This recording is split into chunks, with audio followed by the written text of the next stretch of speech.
ইস আস্তে আস্তে চশমা ভেঙে যাবে তো। বাহ, এই হচ্ছে হোলি।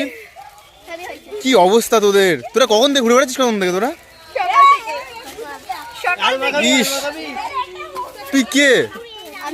কেউ জানবে যে তোর আগে ভিডিও আছে আমার চ্যানেলে? তো দেখে বোঝা যাচ্ছে না। ভালো করে এই পায়ে ভাই দিচ্ছে দেখা।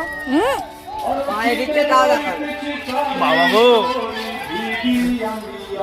নে তোরা অনেক বছর বেঁচে থাক, তোরা জীবন অনেক উন্নতি কর।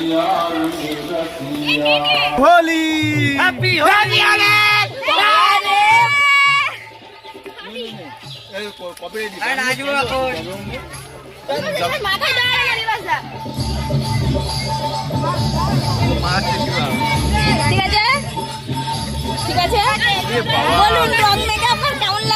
আমার চোখ মুখ জ্বালা জ্বালা দিচ্ছে রং মাখার পরে। উহ, গালে ফাঁকা আছে কোন জায়গায়? গালে আর কোথাও ফাঁকা আছে? চোখ দুটো ফাঁকা। গাল জ্বালা দিচ্ছে। নে নে